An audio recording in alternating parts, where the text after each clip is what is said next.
Olá, bom dia. Nós estamos dando início à nossa aula virtual nesse tempo de crise, nesse tempo de quarentena, nesse tempo que nós não podemos sair à rua. Nós estabelecemos ou tivemos que fazer uma mudança. Como já dizia um filósofo, 400 anos antes de Cristo, Heráclito, ele dizia o seguinte: a única coisa permanente é a mudança. Então mudou. A partir de agora, nós teremos, pelo menos por um tempo, aulas virtuais. Nossos encontros serão aqui através da telinha. Acostume-se com isso, porque isso é uma realidade que talvez você encontre nos próximos cursos que você venha fazer, seja universitário ou outros cursos aí dentro da sua carreira que você escolher. Muitas instituições de ensino estão se adaptando a essa nova realidade. Eu conheço um amigo, ele está fazendo faculdade de História, na mesma faculdade que eu fiz, e ele me disse que a maioria das aulas, 90%, chega a 90% das aulas, são aulas online. Então é uma realidade que você deve encontrar aí na sua vida acadêmica. Bom, hoje nós vamos começar a falar a respeito do nosso primeiro assunto do currículo, que é o iluminismo. Então, o que foi o iluminismo? O que aconteceu naquela sociedade, uma sociedade aí ainda com o pé na Idade Média, para que surgisse um movimento chamado iluminismo? O que aconteceu ali? O que acontecia nessa sociedade? Outra coisa, outra pergunta interessante: o que é o iluminismo? Termos conceituais. É um sistema político, econômico, social? Não, nada disso. O iluminismo é um conjunto de ideias. Alguns pensadores surgiram com uma nova forma de se conceber a realidade que eles viviam. Então, em cima desse princípio, que vai surgir aí esse conceito novo do iluminismo. Nós vamos, então, dar início aí à nossa aula ou conversa online a respeito desse assunto. Vejamos. Então, iluminismo.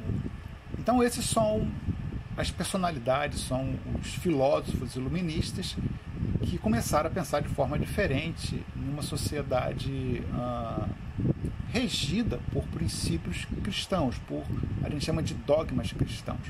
E por que esse nome surgiu? Qual é a ideia desse nome? Iluminismo, vem de luz, de iluminar. Porque tão somente uma das explicações é que eles combatiam aquilo que eles chamavam de Idade das Trevas, a Idade Média, digamos assim. A idade, um tempo em que eles viviam, obviamente, mas que os princípios sociais, o formato do pensamento da sociedade era ditado pela igreja. Então, dentro de uma realidade em que a igreja dava à população, dava às pessoas a forma que elas deveriam pensar.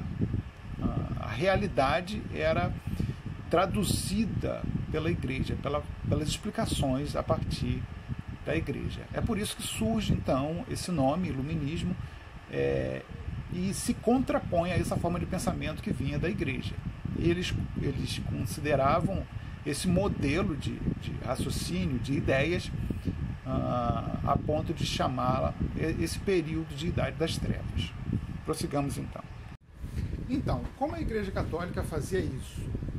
Ela simplesmente estabelecia verdades inquestionáveis a respeito de todas as coisas, a respeito do seu comportamento na rua, a respeito do seu comportamento dentro de casa, a respeito da economia, como a economia deveria funcionar, a economia sua, a economia doméstica, que eles colocavam o pecado da usura, você não podia acumular recursos, até mesmo a respeito do poder, o poder constituído era também uma forma da igreja estabelecer seu poder político, era apoiar o poder constituído, nesse caso o absolutismo. Então a igreja, a partir dos seus princípios, das suas verdades, ela estava em todos os lugares no meio social, desde o poder constituído até na tua vida particular,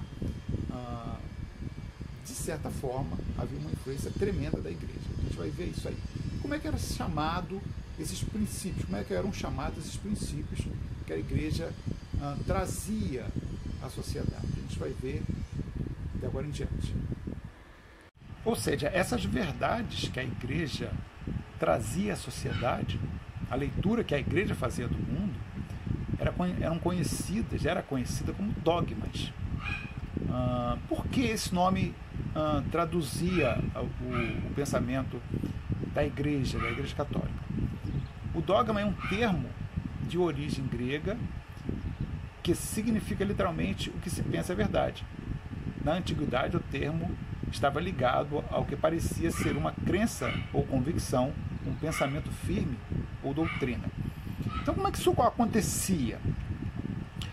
Por exemplo, se você acorda de manhã, é uma ideia para você entender como é que funcionava a coisa. Você acorda de manhã e vê o sol nascer em um ponto do horizonte, e o dia vai passando, você vê o sol chegando a meio-dia, logo em cima da sua cabeça, e você, na parte da tarde, você vê o sol correndo para o outro lado do horizonte. Qual é a conclusão que as pessoas chegam a uma mente simples a respeito dessa realidade? Ou seja, o Sol está girando em torno da Terra. É um pensamento simples. O que se pensa é verdade. A ideia é essa. Então, essas verdades eram estabelecidas dessa forma. Aquilo que você vê, a aparência das coisas, te gera uma ideia. E essa ideia passa a ser uma verdade inquestionável. Então não se questionava aquilo que a igreja colocava, da forma das pessoas pensarem, não se questionava a forma que as pessoas pensavam nesse período. Não se fazia nenhum experimento, não se trazia nenhuma dúvida a respeito dessas verdades estabelecidas. Isso se chama dogma. Então grave esse nome, que isso é importante para a gente. Os dogmas são verdades estabelecidas, há um consenso a respeito daquela verdade, porém não há comprovação científica para validar, para legitimar aquele conceito. A ideia é essa. Então veja bem, o que vai se contrapor a esse conjunto de ideias que nós chamamos de dogmas? É o pensamento racionalista. Então a ideia agora é você usar a razão para você buscar o conhecimento. Um dos precursores dessa nova linha de pensamento é o René Descartes, um filósofo francês que começa com a corrente racionalista. A ideia é o seguinte: é considerar a razão a verdadeira fonte de conhecimento, a lógica. Você vai começar a raciocinar em cima do problema que você tem. Você vai começar a usar métodos para poder testar aquela verdade que ainda não foi testada, que nós chamamos de dogma. Será que é verdade mesmo? Como é que a gente vai saber se isso é verdade ou não? Como é que você vai combater ou testificar que aquilo é verdade? A partir de experiências, a partir de experimentos, a partir do raciocínio. Isso vai começar a ser feito dessa forma. E o grande problema é que as verdades da igreja, da concepção da igreja, não poderiam ser questionadas. Então, você duvidar daquilo que está estabelecido seria uma afronta à igreja. Então, esse cuidado que muitos filósofos deveriam ter quando questionar, ou quando for provar, levar à prova essas verdades que eram colocadas. Então está ali, mais um conceito de dogma, a gente pode ver ali, estabelece fundamentos metafísicos do conhecimento. Só assim era possível ultrapassar os argumentos cépticos. Então o que quer dizer isso? Está numa linguagem um pouco rebuscada, mas vamos tentar traduzir esse conceito de dogma.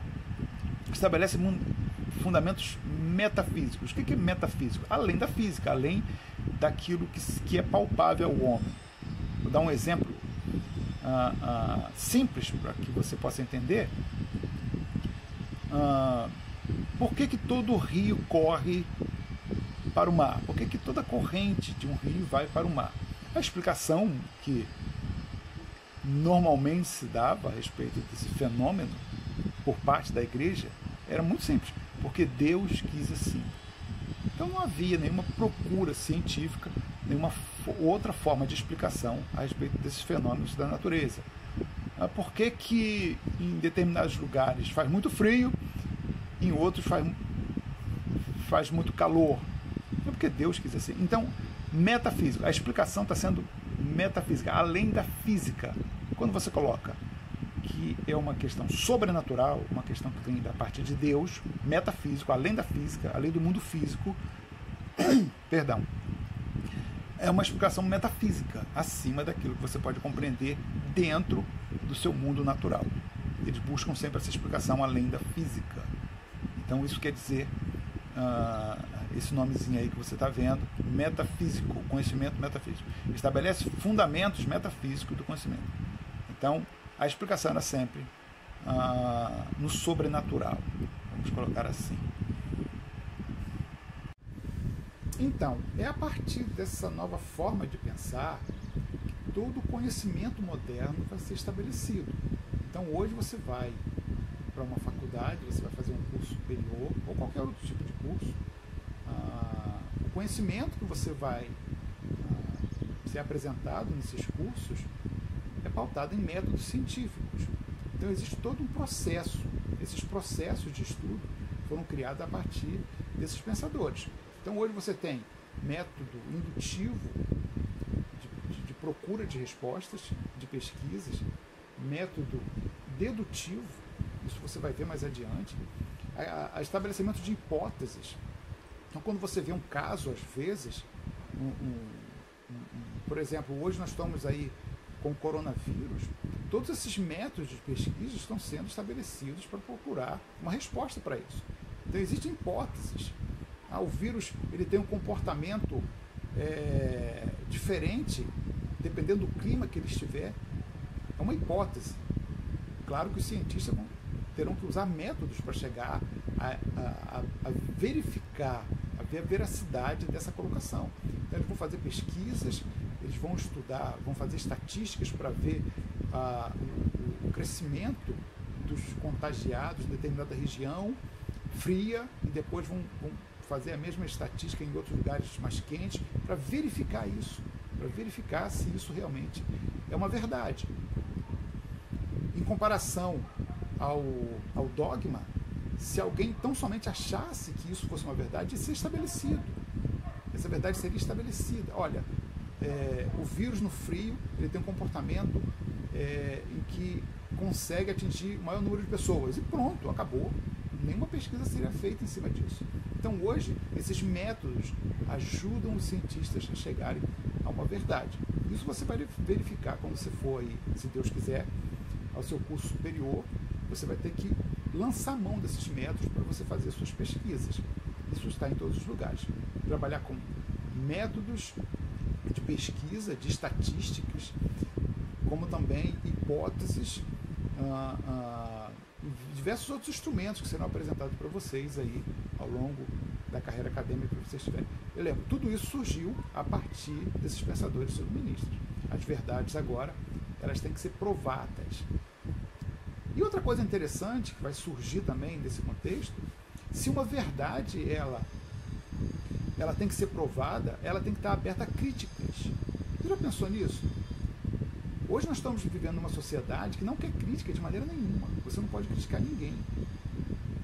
Mas a crítica é parte, você receber críticas, até negativas a respeito do seu trabalho, da sua forma de pensar, ela é parte do desenvolvimento científico. Então nós temos que estar aberto à crítica. Esses filósofos, quando eles começaram os trabalhos a partir desse novo pensamento, eles criticavam a forma que a igreja produzia conhecimento. E a igreja não gostou disso. Muitos foram ameaçados e até foram para a fogueira por causa disso. Questionar uma verdade estabelecida pela igreja era um crime, muitas das vezes punido com a morte. Vamos prosseguir. Então, esses cientistas, alguns deles, eles reuniram e compilaram seus conhecimentos, seus estudos em um livro, que foi chamado de enciclopédia. Enciclopédia, pela definição do dicionário, é conhecimento do mundo, de tudo. Eles reuniram ali vários conhecimentos e tentaram publicar esse livro. Obviamente, aliás, publicaram esse livro, obviamente que a Igreja Católica não gostou disso. Esse livro ele foi proibido pela Igreja, ele entrou na lista dos livros proibidos e eles começaram, esses cientistas começaram, esses filósofos, então, começaram a sentir muita dificuldade, muita perseguição a respeito das novas ideias que eles estavam querendo promover, trazer à sociedade. Ela foi organizada por um matemático, Jean D'Alembert, e o filósofo Denis Diderot. Constituem um resumo do pensamento iluminista e fisiocrata. Esse nome é interessante, fisiocrata. Físico vem de física, do mundo físico. Eles tão somente se contrapunham aquilo que é metafísico. Lembra do metafísico? As explicações que vinham a partir além da física, do sobrenatural, que a Igreja colocava. Então, agora não. Fisiocrata, tudo explicado dentro da natureza, dentro do mundo físico. Por isso que eles se colocavam como fisiocratas, fisiocracia. Então, essa enciclopédia trazia a valorização da razão, obviamente, em substituição à fé, você acreditar tão somente que foi assim porque Deus quis, a valorização da atividade científica, apresentada como meio para se alcançar um mundo melhor, atividade científica, olha a ciência surgindo aí, a crítica à Igreja Católica, ao clero, o clero é o grupo de pessoas que comandam a Igreja, os bispos, o Papa, pelo comprometimento com o Estado absoluto. Isso a gente vai estudar mais adiante, falar um pouquinho sobre o Estado absoluto. Olha, crítica à Igreja, tá vendo? Eles criticavam essa forma de conhecimento. Óbvio que a Igreja vai reagir. O predomínio do deísmo, crença em Deus como forma impulsionadora do universo, a explicação tudo em Deus, eles criticavam isso aí. Tudo é Deus. Por que é assim? Porque Deus quis assim, era a resposta que a Igreja trazia. A concepção do governo como fruto de um contrato entre governantes e governados. Isso aqui, esse último tópico, ele vai se contrapor ao Estado absolutista. Então, algumas literaturas, alguns pensadores iluministas vão começar a criticar a forma que era estabelecida o poder absoluto. A gente vai ver isso também mais adiante. Bom, um outro nome, um outro conceito que vai surgir nesse contexto, a palavra é o termo antigo regime. Antigo regime. O que é um antigo regime? Muita gente confunde esse conceito com o absolutismo. Acha que quando nós falamos de antigo regime, estamos também falando de absolutismo, e não é a mesma coisa. Absolutismo é um sistema de poder estabelecido. Na época o rei era absoluto. Ele tinha nas mãos dele todo o poder. A palavra dele era lei. Aquilo que ele falava era lei. Era inquestionável. Porque a Igreja colocava que o rei era rei porque Deus quis assim. A Igreja dava suporte a esse poder absoluto. A Igreja estava em todos os lugares, todos os meios sociais, todas as dinâmicas sociais, a Igreja estava presente, até no poder. Mas o antigo regime era a forma com que a sociedade se comportava e se relacionava. Então, quando você fala de antigo regime, você está falando da sociedade daquela época. Quando você fala de absolutismo, você está falando do sistema de poder. É claro que eles se relacionavam. É claro que esses dois conceitos estavam ligados entre si. A gente vai dar um aprofundamento maior nessa questão do antigo regime. Vejamos. Então, veja bem. Quando você fala de antigo regime, você está fazendo menção à pirâmide social, ou seja, como aquela sociedade estava dividida. Você pode perceber aqui que existe uma hierarquia, ela é pautada em hierarquia, uns superiores aos outros. Na verdade, são três hierarquias, três divisões. Você tem aí o clero, que eles chamam de primeira ordem, a nobreza, segunda ordem, e o terceiro estado, que é quem sobra. Então, se você não for nobre, se você não for padre, bispo, vindo na nobreza, tem isso também, eles têm que vir, a origem deles tem que ser na nobreza, você vai fazer parte. Se você não for parte, se você não tiver essa origem nobre, você vai fazer parte do terceiro estado, que está ali embaixo. Então vamos dar uma analisada aqui nesse quadro que você vai ter aqui em cima. No primeiro lugar, aqui o rei, ele é absoluto, então ele entra no topo da pirâmide, ele é o rei absoluto. Ele é parte da nobreza, ele vem da nobreza, família nobre, e ele ocupa aqui o topo da pirâmide. Do lado de cá, você tem o clero, cardeais e bispo, arcebispo, está aqui, do lado de cá, né, logo abaixo do rei. E do outro lado você tem a alta nobreza, né, duques, príncipes, barões, condes, etc. Então está aqui, logo acima, logo abaixo do rei. Um pouco mais abaixo você tem aqui clero médio, são os abades, são abadesas e do outro lado você tem a baixa nobreza. Essa divisão, ela, embora todos eles sejam nobres, ela é feita em função do número de pessoas que essas classes tinham. Então, tudo girava em torno da proximidade do rei. O quanto você é próximo do rei, mais importante você é. Você vai ter nobrezas aí de 400 mil, por exemplo, 400 mil pessoas. Para você ter uma ideia, a França, na época da Revolução Francesa, tinha 25 milhões de pessoas e 400 mil nobres. Você não consegue aproximar 400 mil pessoas do rei. E por isso que você tem essas subdivisões dentro da nobreza. Você tem nobrezas que estão um pouco distantes da figura do rei e algumas pessoas, alguns nobres que estão bem próximos do rei. Então fazia-se essa distinção dentro da própria nobreza. E ali você tem ali embaixo, isso aqui é interessante também, o baixo clero. Olha aqui, tá vendo? Médio clero e o baixo clero. Tá do lado de cá, ó. Monges, etc. E do lado de cá você tem a nobreza de toga. O que é nobreza de toga? O que é isso? Eram pessoas que não tinham origem nobres, porém ricos, com muito dinheiro, comerciantes, burgueses, a gente vai falar um pouquinho da burguesia mais adiante, e que compravam títulos de nobreza. Se você perceber, está aqui, ó, não tem esses títulos aqui? Duques, marqueses, condes, barões. Isso era um título dado pelo rei, em função da proximidade que essas pessoas tinham do rei. Essas pessoas daqui, da nobreza de toga, eles compravam título de nobreza. Eles não compravam título de conde, de barão, de marquês, mas compravam título de nobreza. Eles pagavam altos preços em função de mudar de classe social. Eles não estão mais aqui, eles saíram daqui, mas vieram para cá. Aqui acontece a mesma coisa. O baixo clero, paróquios, ou seja, aquele que tomava conta de paróquias, de monges que ficavam em monastérios.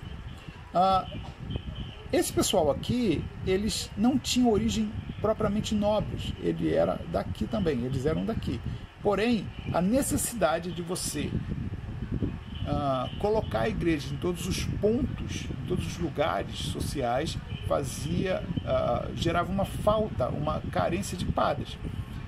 E nem todos os padres nobres queriam ir para os rincões do país, em lugares ermos, longe, distantes, afastados, de difícil acesso às facilidades da vida urbana.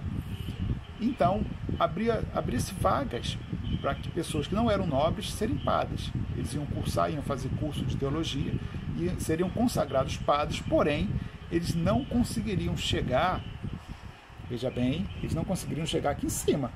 Esses padres que não tinham origem nobre, não seriam arcebispo, bispo, quiçá, o papa tinha que ser de origem nobre. Então, essa classe aqui, embora não estivesse aqui embaixo, mas tinha uma ligação, a origem deles era daqui. E aqui embaixo você tem todo tipo de posição social. Aqui embaixo você tem aqui artesãos, camponeses, advogados, aqueles que estudavam, compunham aqui o terceiro estado. Era a grande parte da população. Para você ter uma ideia, como você teve o exemplo da França, 25 milhões de pessoas, você tira um grupo pequeno aí de 500 mil pessoas só, que compunham o primeiro e o segundo estado. O resto, 24 milhões de pessoas, 24 milhões e meio, estariam no terceiro estado. Era a grande massa da população. Inclusive, se você perceber, os filósofos iluministas saíam daqui. Você vê aqui advogados, homens de letra seriam homens que estudaram. Os filósofos fazem parte do terceiro estado. E eles criticavam, obviamente, esse modelo social. Alguns vão escrever, algumas pessoas, alguns filósofos vão escrever especificamente criticando esse tipo de sociedade, especificamente criticando esse tipo de poder, que é o rei que está ali em cima, absoluto. A gente vai ver isso mais adiante. Então, nós estamos chegando ao fim dessa aula, que nós vimos, demos uma introdução a respeito do iluminismo, essa matéria. Nós vimos nessa aula o conceito de iluminismo, que é tão somente um conjunto de ideias, não tem nada a ver com economia, não tem nada a ver com política, porém vai falar de todos os assuntos. É o surgimento da ciência, conjunto de ideias.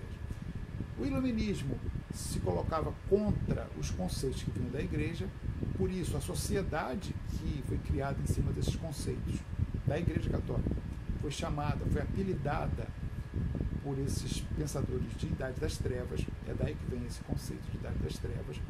Nós vimos também o conceito de antigo regime, em que era uma divisão social pautada nesses princípios que vinha da igreja, vinha da nobreza, era uma forma de controle social. A sociedade era estratificada, ela era dividida em três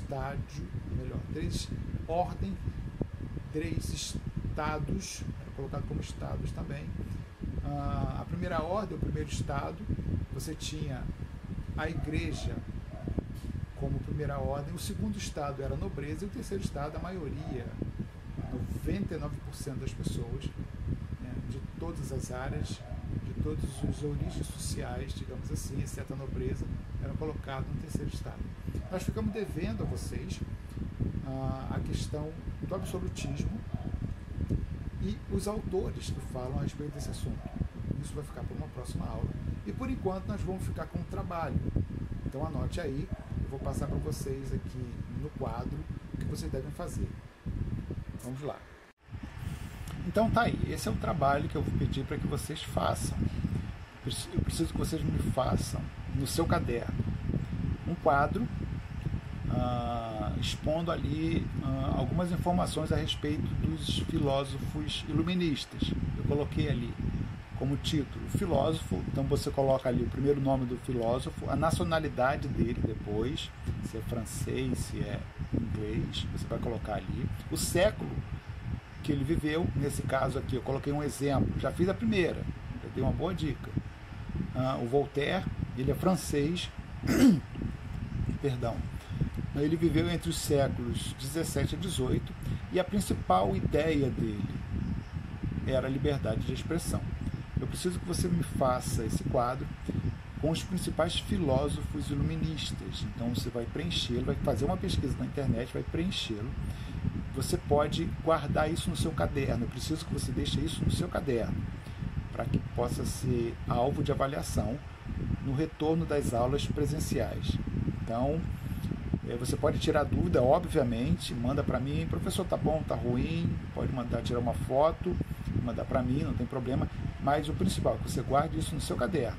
E qualquer dúvida, nós estamos à disposição pelo aplicativo, pelo Google Classroom, ou se você tiver aí uma outra forma de contato comigo, alguns alunos têm até o meu zap, pode ser também. Mas pode ser, não tem problema nenhum você fazer isso pelo Classroom, que eu estou sempre olhando lá para ver se tem alguma mensagem para mim. Então é isso, tenha um bom dia, bons estudos e aguarde aí a próxima aula, a próxima atividade que nós vamos realizar, ainda dentro desse assunto, iluminismo. Um abraço.